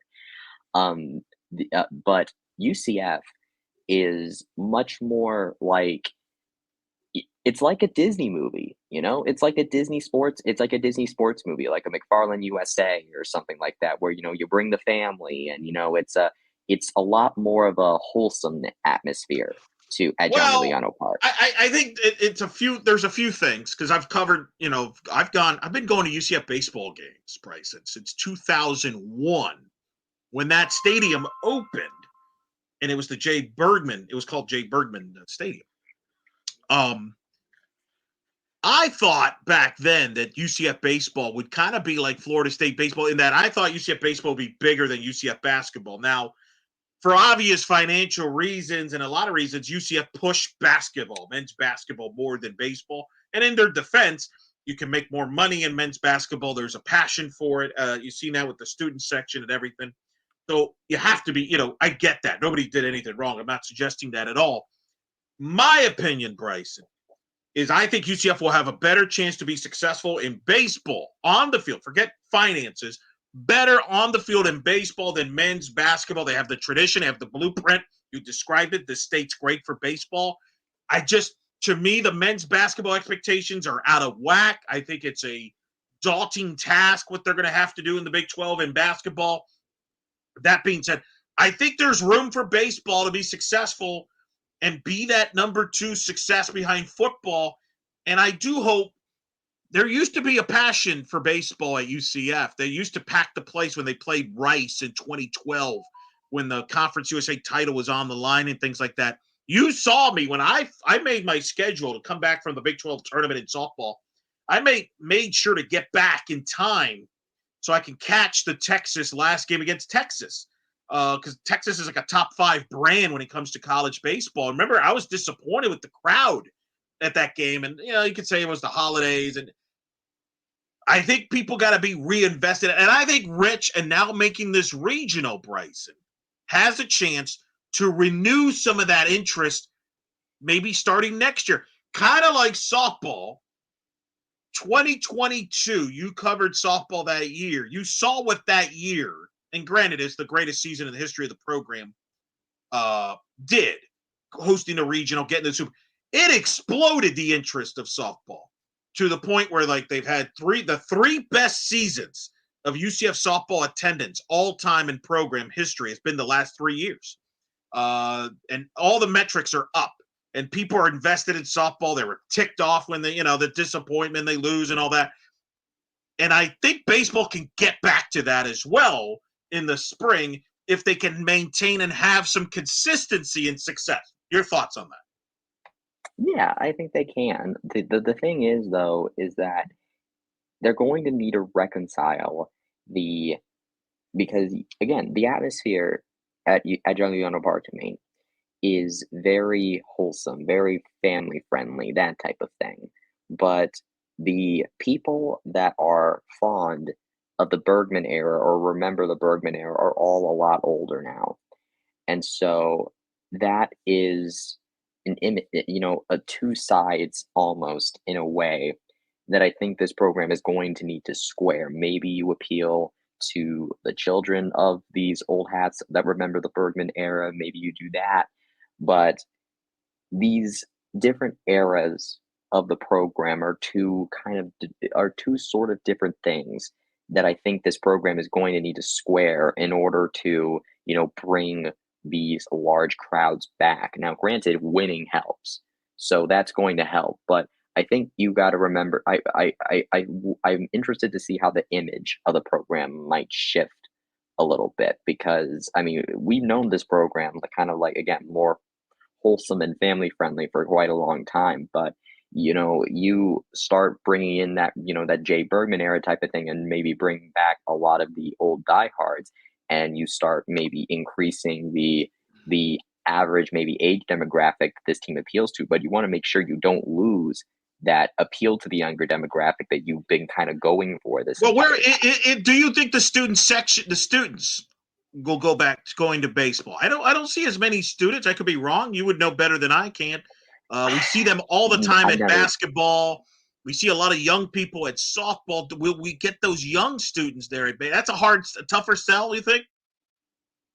I mean, I think like families and like little league teams, Yeah. that type of stuff at baseball. The UCF students, I feel like baseball doesn't have a proper student section. Like Yeah. it doesn't it doesn't have a proper one. Softball, I don't think really does either. In a way, They I never think the have student. thought about that. They've never really thought about it. I think for whatever the reason, like basketball obviously has the student section, football has a student. It's just a little different because of general admission and things like that. Um, I do wonder if that's maybe the next step, something that UCF should look into is getting. It's harder because there's more dates in baseball and softball. Tough to convince. But I will say, like softball has the outfield lounge. A lot of young people stay out there in the outfield sometimes. Uh, Maybe baseball could do something like that. I don't know. I just think they got to build some. To your point, if they want to host regionals, make it a more electric environment. Like we've seen at basketball. I mean, basketball we saw this year could be electric atmosphere for those big games in the Big 12 basketball. We obviously know about the bounce house. I think softball, what you saw with Oklahoma and Texas, were a big crowd. I just thought it would be a bigger crowds for some of these Big 12 teams. Hopefully, this success adds some casual fans that, hey, I'm going to go out to see UCF baseball next year. Maybe I wouldn't have thought about that, but I will because, hey, they got a good product and they're a team that's, made the postseason, hopefully. Oh yeah, absolutely. I think that this is the year where UCF kind of catches the attention. Like, they're going like in this year is where they're going, hey, and now this regional is like where people might notice and be like, wait, what's going on over here? And so and that'll lead to kind of some curiosity going into next season. Like, I don't know about you, but like I remember Eric when we were ranking the top 30 UCF head coaches of all time. Yeah. Mm-hmm. And remember how we had Cindy Ball Malone very high. One of the reasons that I taught was that I said that we should put Cindy Ball Malone as high as it was is because she was the second head coach of that program of that program. The softball started under Coach Gillespie, right? And she was the program for a long time. And so with Ball Malone coming in, it's like this is where, is a make or break moment for this program. Was it just Gillespie or could it be something more? And Cindy Ball Malone proved that this program is something more. And she took it higher, took it places it never went under Gillespie. And so that's one of the reasons why like she's one of the best of all time. So to bring it back to baseball and kind of how that applies, year one with Rich Wallace showed the promise that this era could perhaps bring, and that gets the attention, that gets the curiosity of people that might be looking to go see a sporting event of some kind or potential fans. It's sort of like it's the attention stage of like the awareness of a fan journey. In my master's program, we had this selling class that we had this fan journey that people go on. So you have the awareness stage to start that, and then you go into an sort of an attachment stage, which is more where in this point where you form attachments, or in this case you sort of experience the program a little bit to see if you like it. And so I feel like that year two under Wallace is going to function like how the second head coach was to the UCF softball program. Year two is where Rich Wallace can kind of go put up or shut up. Was this year a fluke? And so I think next year is going to be very important for Rich Wallace in terms of his long-term success, because if you're able to succeed again next year, similar to how you did this year, then I think you're going to build a lot of long-term fans out of that, because that's a great yes, do this consistently. Because Greg Lovelady had a great first year. Everybody felt great. And, I'm a Greg defender. He missed. He was the first 4 out a couple times in his defense. A lot of things went against him. I'm not suggesting, it is what it is. It happens. He was first 4 out twice. One of them I thought they should have been in. Just didn't get the breaks. The American Conference dipped. That also hurt him. And then obviously we know how it ended. But you make a great point. Rich has got to follow this up with another strong year. And then if that happens, now everybody's like, okay, here we go. Softball just made 4 straight NCAA tournaments for the first time in program history. Can baseball go on a run like that? I mean, I'm trying to think, Bryson. They haven't made, I don't know if you have, it probably since the 90s, maybe the Bergman, that they've made like 3 or 4 in a row, right? Like I'm trying to now top of my head. Have they ever made 4 in a row? I don't think they have. No, they've never made 4 in a row. They've come close, actually. They would have been 4 in a row if they'd made it in 2003. Or actually would have been 5 in a row if they made it in 2003, because they made it in 2000, 2001, 2000, 2001, 2002. They made it 3 in a row, 2000, 2001, 2002. And then they got back in 2004 in Tallahassee, lost to Florida State. And, of course, you know who was involved in all those teams? Rich Wallace. Right. So that's what they back to the early. We're harkening back to the early 2000 people, though. Those are the years when I was born. Like, I was an infant during this time. That's what we're harkening back to. I was a student at that point over there. And listen, UCF baseball was huge, successful. Pope and Arnold. It's still my favorite time. Was because I used to go after class. You could relate to this. I would go after class. I would go to baseball games because they would play midweeks Wednesday night, and I would like, oh, I want to see UCF baseball. They were really talented. That was fun. I mean, the funny thing is, I didn't get into softball until way, way, way later back. We're talking 5-6 years later. And let me ask you this real quick. And we've gone long, and you do have to like check out in like 10 hours, but a few hours. But I don't believe softball's success or softball has taken away from baseball. I think they can both have fans, right? Both, you could support both, and both can excel at the same time. Do you believe that, or do you think that there's some, I don't know, I don't buy into that. Do you? Like, I think both can. There's plenty of programs. Florida has shown, Florida State has shown that you could be successful in both in baseball and softball. Yeah, I think so. I think both softball and baseball have like appealed themselves to families. So there is maybe a bit of a danger of them crossing each other's streams, I guess, in a sense. But I think if they play it right, then you might be able to have them feed off each other. Like, maybe softball is where like one parent takes the kid to it once. Like, maybe you do it with your mom. Like, Sydney Ball Malone has really like made motherhood, I feel like, has kind of been a really interesting theme, like a big theme of UCF softball over these past couple of years. So say a mother takes their child to a UCF softball game, and then their dad takes them to a baseball game. That's the same amount of money for each trip.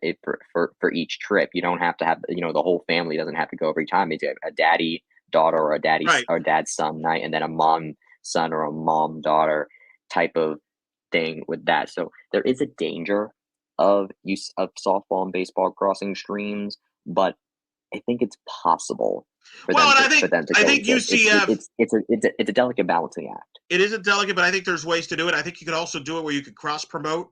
Maybe not, hopefully, and some of it is beyond your control, but not have both teams play at the same time as often as they do a lot of times. That would be great, because I know you've had to do that where you've had to go back and forth on places, but I think there's room for success both sides. But anyway, that's not our jobs. That's other people's jobs to figure that out. Speed drill, all right? Quick, because you got to sleep. I got to sleep. Is UCF, and I know you don't have to give me a if you're not sure yet of your answer, you don't have to, but is UCF baseball the team of the year when it comes to UCF men's sports this year? And I ask that because you've arguably have covered the two teams that maybe are in that conversation. And I don't want to give it away because I know we're going to do stuff with the Bannies coming up, but pretty successful baseball year here. What do you think? Team of the year right now? Gut feeling, or you're still on the fence? Where do you put this team this year on campus? It's very hard. I am very on the fence. I'll say this. I think that Rich is the favorite for coach of the year. Oh, I think Rich is the favorite for men's coach of the year. So I for year I but team of the year it's a little bit different. Just because the coach wins that award doesn't mean the team is going to. There's a little bit of different. Sometimes it correlates, but other times it doesn't.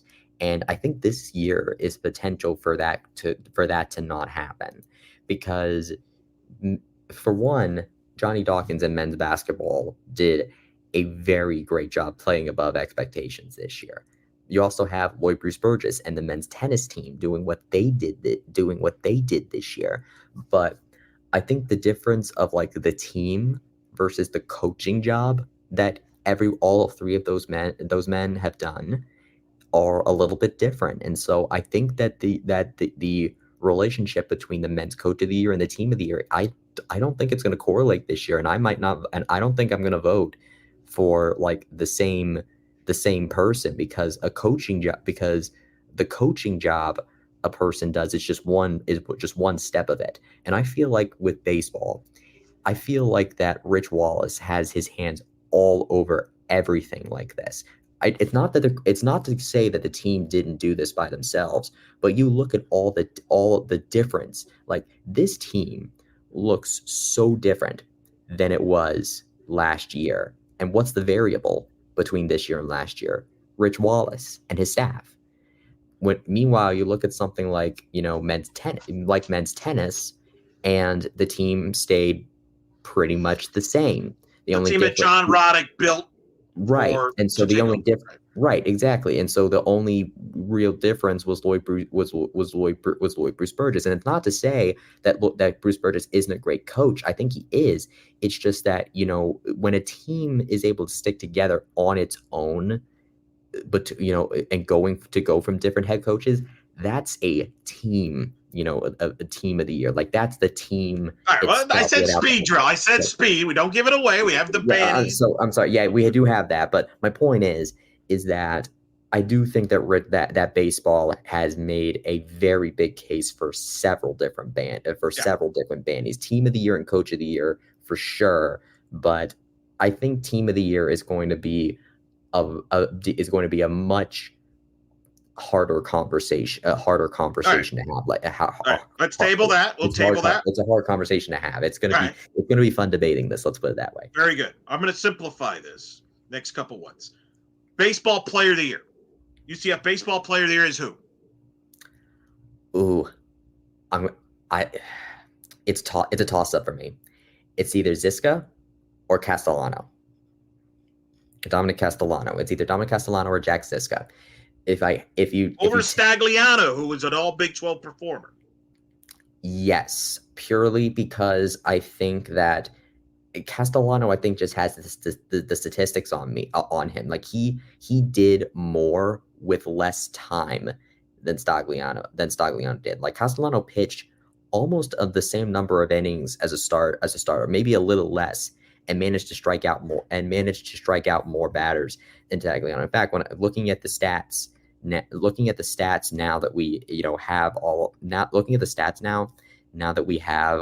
all of them together, Dominic Stagliano ended this year with a 2.83 ERA. He pitched 60 innings, which is 14.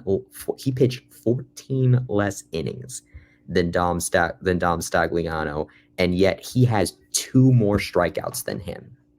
14 less innings, and he has 2 more strikeouts than Dom Stagliano. Also, he's a perfect 7-0. He got the win actually in that Stetson game. He's a perfect 7-0 when he comes in the game. UCF more often than not or at least more often than not, like 22 appearances, 7 of them, a third of the time, Dominic Castellano has appeared in a game, UCF won. I feel like that, and these wins are a major reason why UCF has gotten to where it's gotten. So, I mean, I think if you're going to look for a pitcher of the year on this team, it's Dominic Castellano because he's also been consistent the entire time. Kyle Kramer kind of had his dips. Chase Intala, great to start the season, but dipped really hard later. Dominic Castellano has been consistent through everything this year, which is why I think that he's the pitcher of the year. But but as far as player of the year, Jack Ziska has certainly done a lot, especially in the postseason, to really I think he separated himself.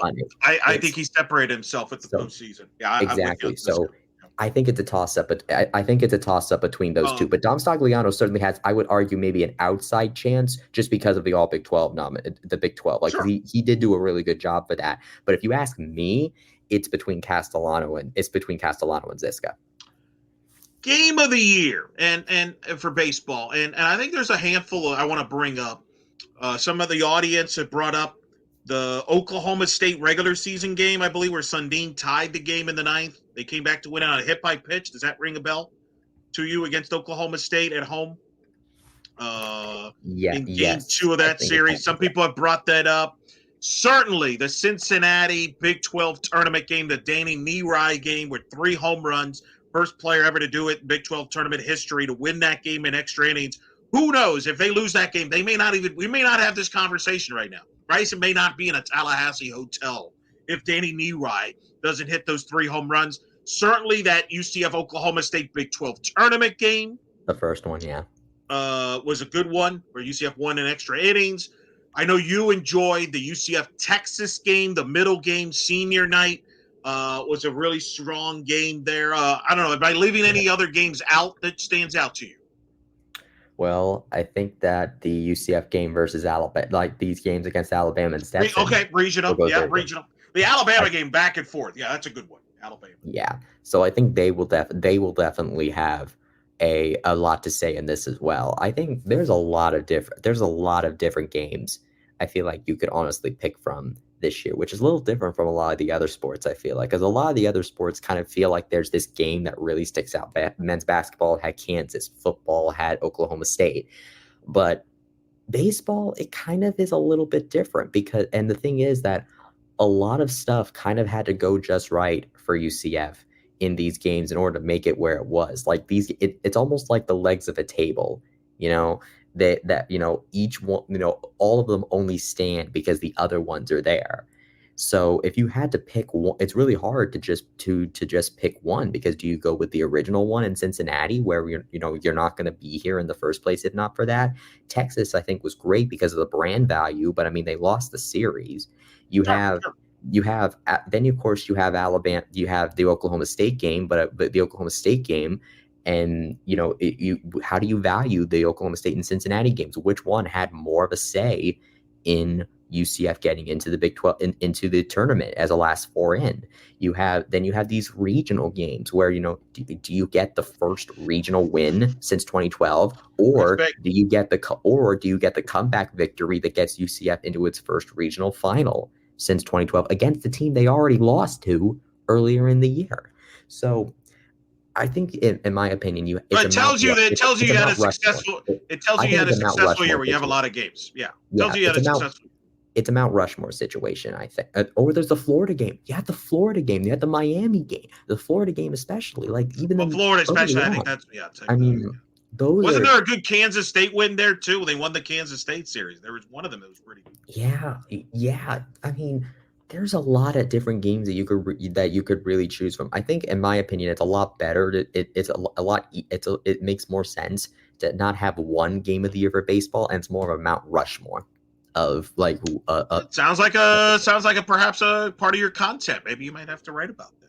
Oh man, don't make me more busy this summer. All right, let's wrap it up on this, because we've gone an hour and a half of baseball talk, which is great. By the way, all you local media, cover baseball, cover softball.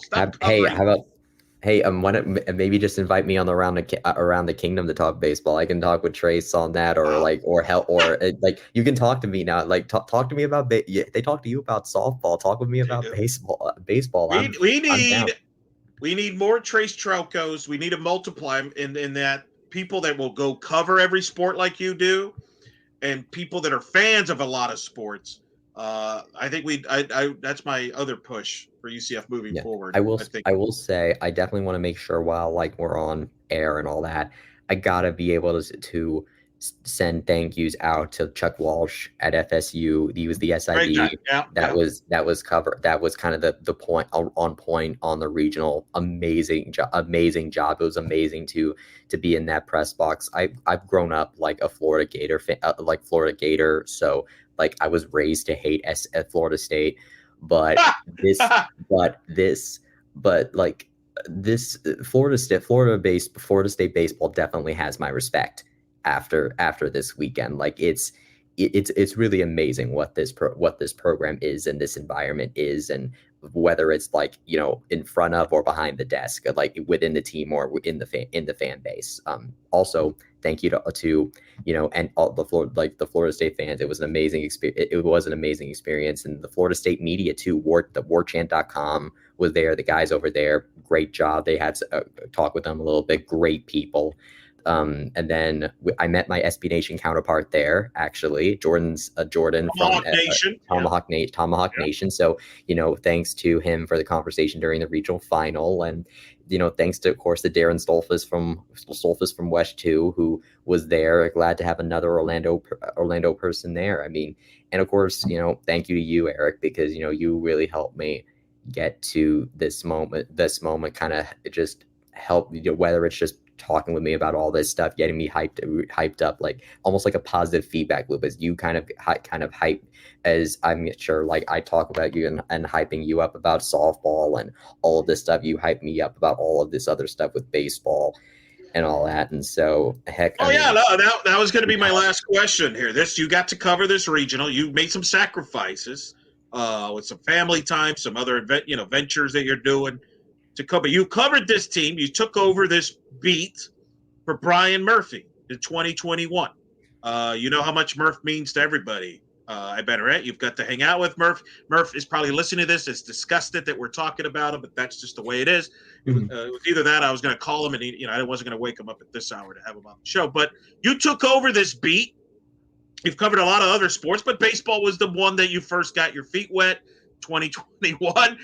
You went through a lot of stuff over the years covering baseball. I remember I think that was the year UCF made the run to the American Conference title game.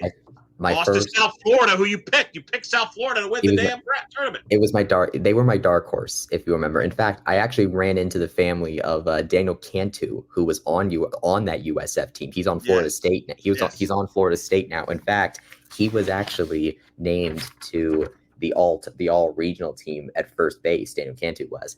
And so I mentioned that 2021 bracket to 2021 to his family. And I still remember how that worked out. I think that was one of the first shows that you and I were both on together. Yes. I think, like, talking about that American baseball tournament. So to come from there from just talking about these regionals and you know, making dark horse predictions about South Florida, to now being here in Tallahassee to see these Florida State fans and program up close and personal, and visit the Florida State capital, like the capital of the state of Florida, for the first time. I've actually never been to Tallahassee before, so to kind of be able to come never here. Been to Tallahassee?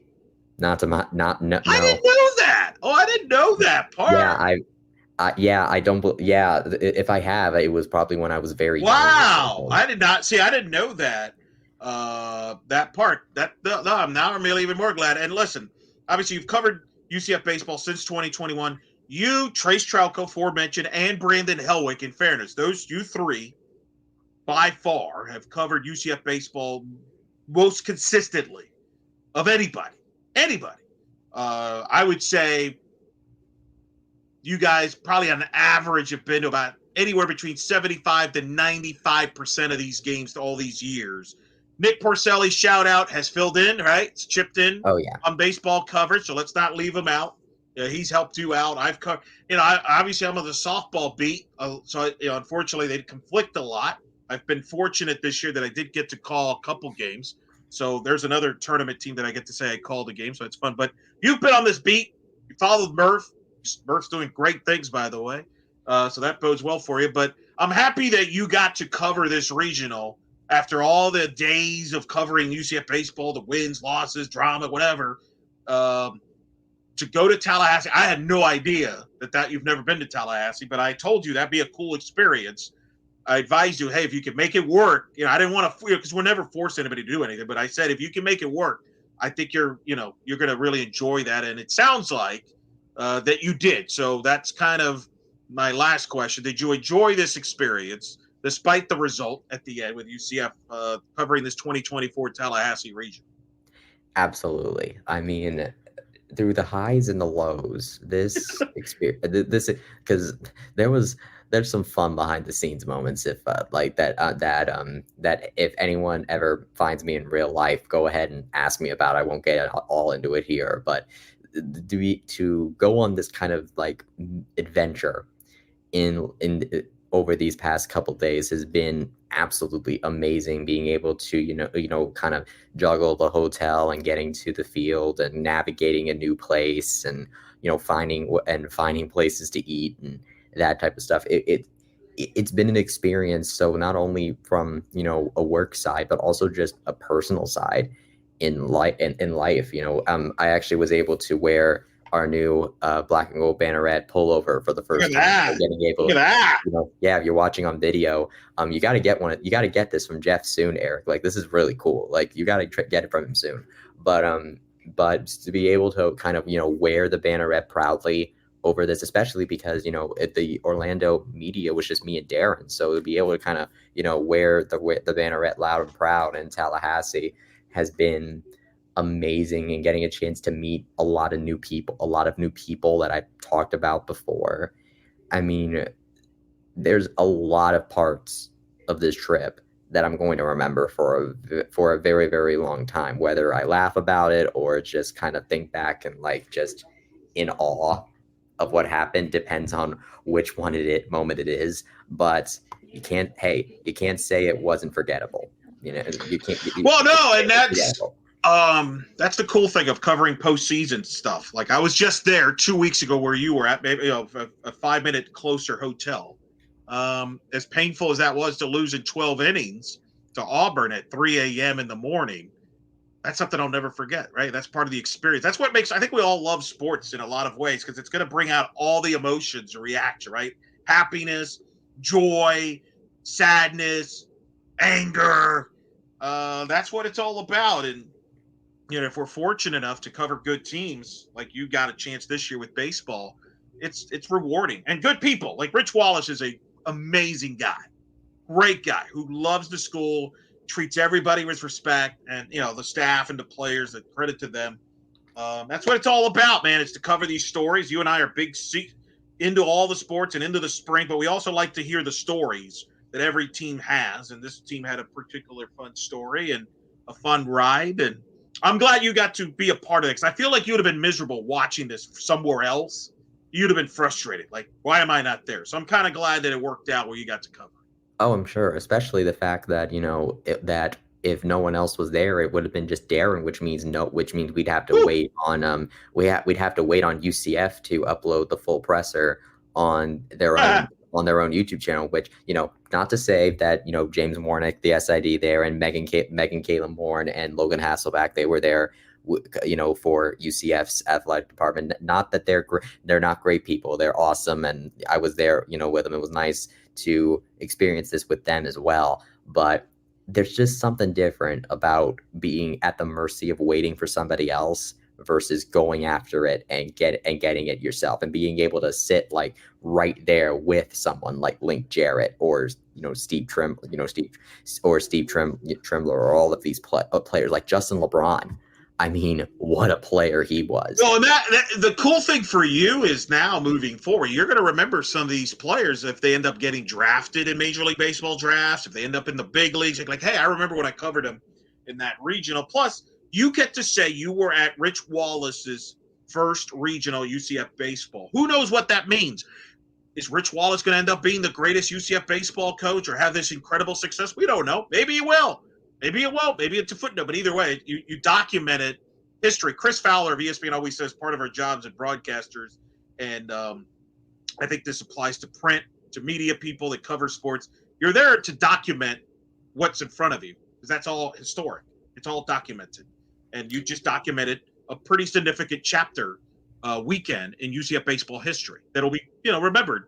Hopefully, maybe the beginning of something big, but either way, it's something that'll be documented as Oh part of yeah. UCF baseball lore. But hey, I mean, this is the end of this season, which is kind of amazing. Like usually what the end of the season has meant is that you're just sitting at home watching it on TV. I think that's the other big thing too, is that usually the end of the season for UCF and UCF means me sitting at home watching it all happen on TV. But in this year, the season ended even with softball in the 2022. Like it ended like watching them in the Super Regional in Norman. But here it's like, no, I was right here. Like I actually got to be with the team all the way to the end. And I think you've kind of had that experience with softball too. And so I feel like maybe that's one of the reasons you're as close with softball as you are, because you're able to be with the team through everything. And I think for this year in particular, I was able to be with the team all the way until the end. And I think there's something really beautiful about that. And almost like it's more satisfying when it ends that way, even if it's bad. No, it is. It's funny you bring that up. I've been to 9 softball regionals in person. The only ones I missed was 21 Tallahassee because COVID. Everything was, you know what I mean? We don't need to document all that. And then 23, I just couldn't make it happen. But it was interesting. This year, I decided to go. And my mom was very big plus in that she was able to stay by herself. She was feeling good enough to where she could stay by herself. That's a big part of it. It's tough because obviously I have to balance that stuff out. I've talked to Brandon about it. Brandon with UCF, that's a lot of stuff he juggles with too, family-wise and things like that. But I decided this year I went to go to Tallahassee, make that 4-hour drive because that senior class meant so much to the program, meant so much to me that I'm like, I need to be there. If it's going to be Shannon Doherty's and Jada Cody's and Sarah Willis's last game, I got to be there for that. I would just be miserable if I didn't see their last game in person. And, they gave me a 12-inning game at 3 a.m, and I was literally behind home plate. I guess you guys were able to see me on the TV. Yes. Yeah, but you're right. We did. But to your point, there is something to see. There is something, I don't know how to explain it, but you're right. There's something about seeing that last game that you followed this team all the way since fall ball. We covered this team since fall ball. You went to fall ball, right? In October. Yeah, I would say the best way to think about it is for anyone that listens to this, if you know somebody who traveled up to Tallahassee for this, whether it's online or in real life, ask them about what it was like. I mean, because I think the only way to really explain it is to just ask people about it, or eventually go yourself. I think that there's it because it's really hard to describe to describe. It really is. But being and you talk about Shannon Doherty and Jada Cody. I mean, for me to see a team like this with Jack Ziska, Danny Nearai, it may have only been a year for some of these faces, but considering what they accomplished in this year, but think about Andrew Brate. How about Andrew Brate, who you've covered, I think, throughout this journey, for Andrew Brate to end his career in a regional. Through his injuries and all of that. Ben Vespi, I mean, same with him too. I mean, whether it's I've been covering them for years or some of these new faces who have managed to push them over the hump to this moment, to see history happen. That's really what it is. I think there's just something to seeing history unfold, and that's what makes attending postseasons so amazing, because every single postseason is history in some fashion, whether it's a conference tournament or an NCAA tournament, and the stakes just keep increasing the further you go. That's a great way to describe it. It's funny. I actually changed my major to history because I love history, and sports history is obviously, as you could tell by all the stuff I've ranked and listed, I enjoy history a lot. But that's a great way to describe the postseason. You're right. That's exactly why we do this stuff. because it is historic. It's documented. Hey. And we get to say we were there. I mean, you get to say you drew for it. Mark Daniels, Steven Branca, and then the other staffers that went at UCF could say they were all in that regional. Just like you could say you were at the Orlando Regional when softball and you got sick. What was it? What was it again? You got a yellow fever? I got sunburned so bad that I registered a low-grade fever. We all can say, and that's your story from that region.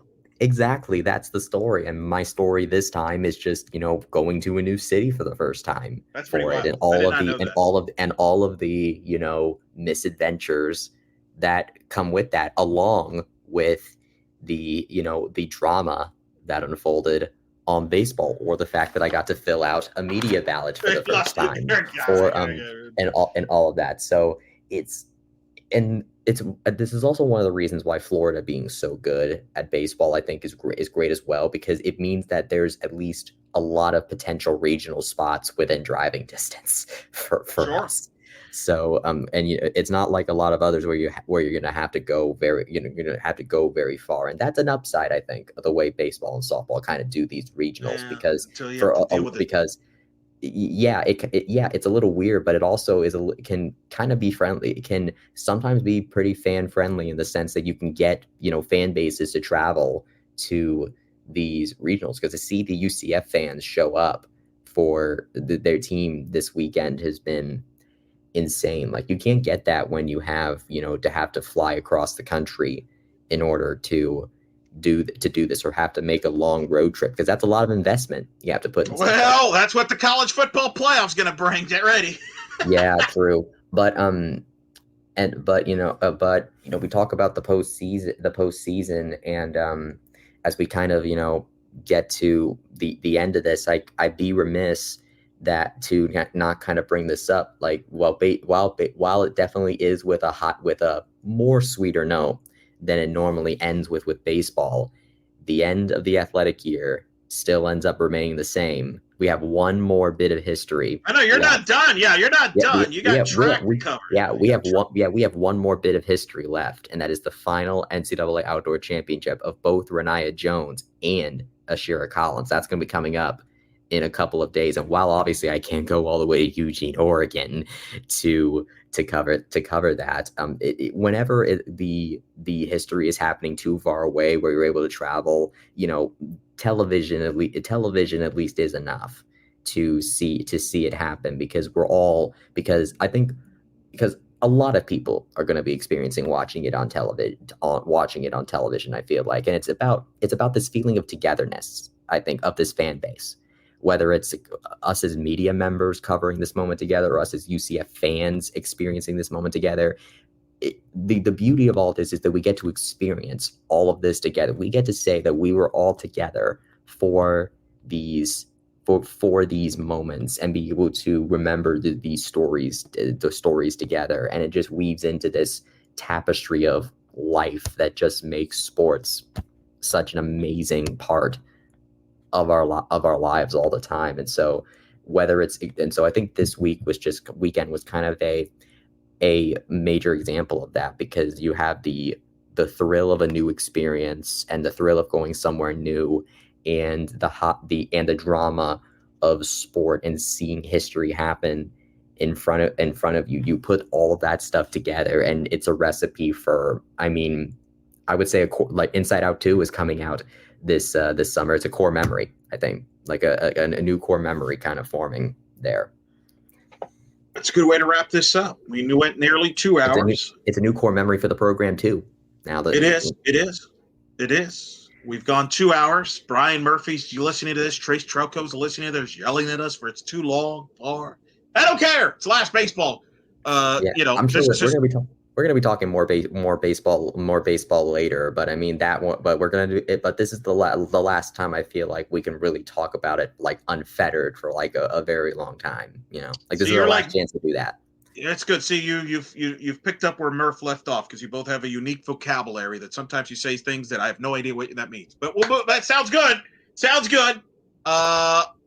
Keep it on blackandgoldbanneret.com. He's working literally on his final baseball recap of the year. Yeah. Yeah, I'll That'll be out by yeah. the time this comes out, probably Monday at some point. Yeah, we should. I do need to I definitely need to make sure I actually sleep before checkout. So we'll see when it gets up. But I definitely want to try. I'll definitely be trying to get it out before I leave Tallahassee. Let's put it like Listen, that before I leave city limits.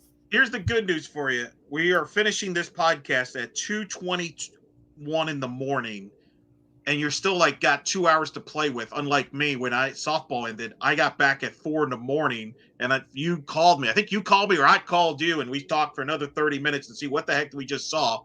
I don't think I went to sleep till like 5, 6 in the morning. Then I checked out at around 11 a.m. Make sure I didn't miss the ride. But that's why we do this stuff. That's why sports is unique. You just never know. So good. Thank you, Bryson. No, seriously, thank you for covering this regional in Tallahassee. I know you had to go through, move some things over and to make it happen. But I'm happy that you enjoyed this experience and a new experience. I had no idea you've never been to Tallahassee, so that's even an added bonus. But thank you for the coverage in Tallahassee. I know a lot of people appreciated it because that's the other part of it. A lot of people couldn't go to Tallahassee, and you're there kind of representing, and people can kind of get a sense for that. And that's a cool thing. And thanks, by the way, Black and Gold Banneret covered the softball regionals and the baseball regionals in Tallahassee. Hello. Thanks to Jake, who covered men's basketball in Kansas City for the opening round win against Oklahoma State. And representing us at Black and Gold Banneret. He's probably bummed out because his Dallas Stars got eliminated by the Edmonton Oilers. That's okay. They were going to lose to the Florida Panthers anyway. But so we're cool at Black and Gold. Pretty cool year for Black and Gold Banneret from that standpoint. Congrats, UCF baseball. Congrats, UCF softball. Congrats to UCF men's tennis. Congrats to UCF women's golf. Congrats to UCF track. Why am I bringing all of them up? They all made the NCAA tournament and represented very well in the first year of the Big 12 here in the spring. Well, congrats to Renaya Jones and Ashira Collins. Yeah, definitely. Yeah. And Kaya Williams. Yeah. In year one of the Big 12, they're all helped kind of get UCF on the right track. A quiet, sneaky, good spring here. And let's not forget, and don't forget men's soccer with the Sun Belt. Sun Belt men's basketball, NIT on a fun year. Their successful year despite there. So and hey, before you know it, we're less than 100 days till UCF football starts year 2 in the Big 12, and less than that for men's soccer, women's soccer, volleyball to get going as well. There you go. All right, let's wrap it up. You got to go to sleep. You got to take it out. For Bryson Turner in Tallahassee, I'm Eric Lopez. We thank you for tuning into this lengthy special edition of Night Shift, wrapping up UCF baseball. Hopefully this was helpful, cathartic, whatever terms you want to use on this memorable congrats of a year for UCF baseball. Congrats to Rich Wallace and company.